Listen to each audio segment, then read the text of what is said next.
I'm Saida Pagan. For decades now, Hollywood has pledged to diversify cast and crew.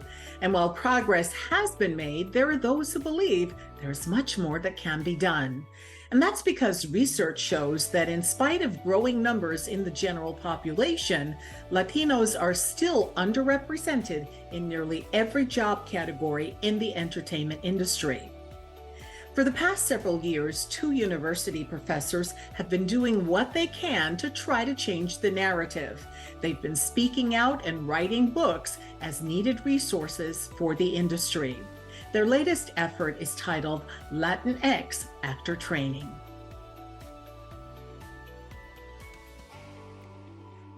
Hello and welcome to American Stories. I'm Saida Pagan, and today we have 2 very interesting guests.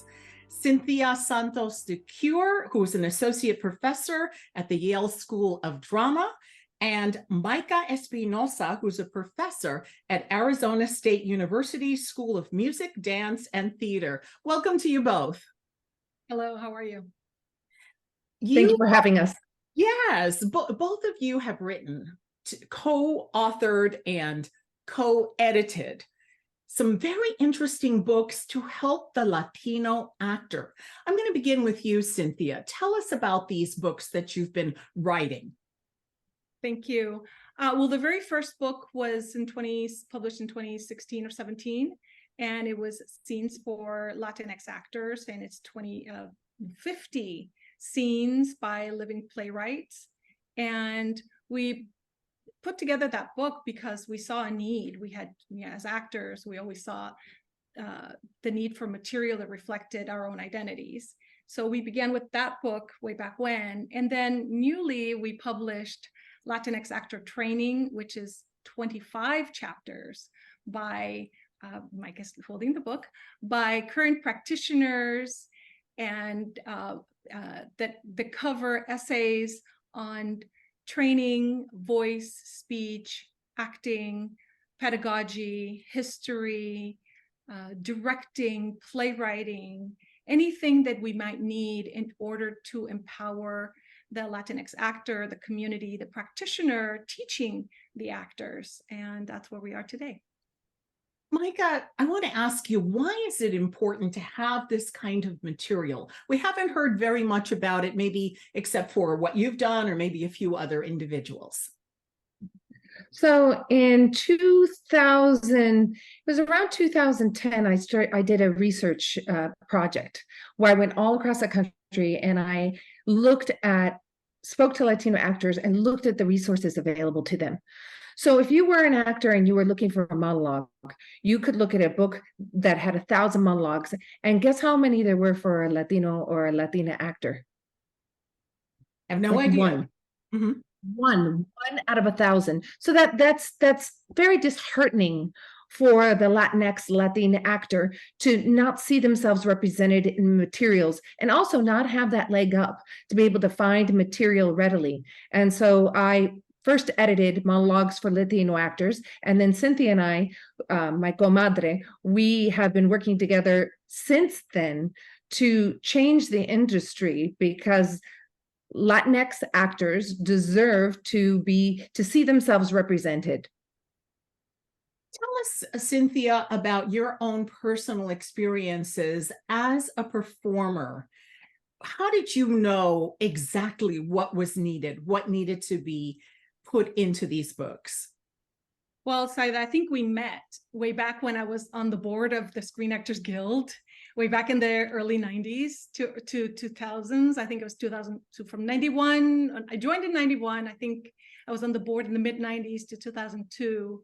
And during my time, I understood, just as a performer as well, but I understood the lack of visibility, representation, commensurate with how we are represented here in the United States. It didn't match the population.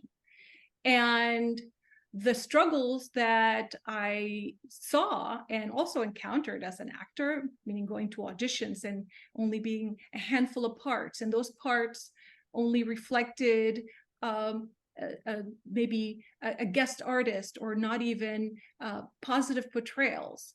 So experiencing that And then knowing that there are so many actors who felt the same exact way I did, that we weren't prepared to enter into the business because there weren't parts made for us, and also not prepared in terms of the language and accents and dialects needed for the roles that were out there. So all of that came into play for me. And as an actor, I am also an educator and actor advocate. I've been working on this since, like I said, early 90s. So my entire career has been built towards either empowering the actor, nourishing myself as an actor, trying to continue to work as an actor, but also knowing that the platform, the place that I'm at, or my own struggles can also help to uplift other actors. So when Micha and I met, we immediately bonded with this. We bonded with our own stories of struggling as actors, or the challenges, or the successes, really the successes of actor. Well, that worked really well. Can we make more of that? And so that we begin to put our minds together and thinking in ways that we can continue to do that for other people. Micha, yes, I wanted to ask Micha, have you used the book yet in the classroom, or what kind of response have you received from the public? Well, the response has been excellent. One of the reasons is that the Latinidad and Latin stories are not only American stories, but they're immigrant stories. So actually, there's been even a global impact. At the Central School of Speech and Drama, I often receive emails from students saying, I found your book. Thank you so much, because I relate to what happens in Latinidad, because these are immigrant stories and we have immigrants all over the world. So the canon of Latinx writing is incredible. It is incredible literature. So it's a big gift to be able to share it with the world. Some of the most amazing writers, Jose Rivera, Octavio Solis, Caridad Fitch, just to name a few. Yes, would you like to add to that, Cynthia? Yeah, those folks are in the scene book, and are really just seminal writers that are part of our canon. And in the same manner, the Latinx Actor Training, we gathered folks who are active participants, active practitioners in the industry, because we needed their voices to really empower not just the Latinx actor that's in training or potential training, but also the trainer, that the professor, the teacher that may not necessarily be Latinx and needs to know how to work with a Latinx actor in their classroom without disempowering them, without erasing their identity, their linguistic identity, their physical way of being, so that ultimately the books, I'll say both of them, are pathways for success. We are building pathways for actors to succeed in the industry and to find themselves reflected in the pages of these books.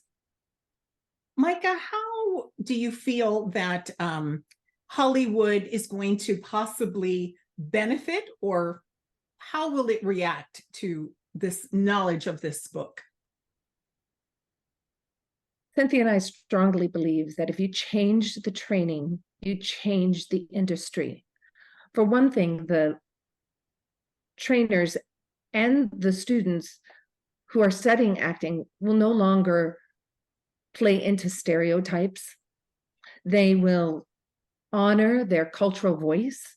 They'll be able to look into the details of Latinidad, not have like a wash of, oh, that's Latino, and so they throw in everything, from mariachi hats to silly music, just all the bad things that we've seen. It just doesn't, I believe that all of that hopefully will stop. that all that stereotyping just won't be allowed anymore, because people are knowledgeable about their culture is being respected, and their cultural voice is being developed. Cynthia?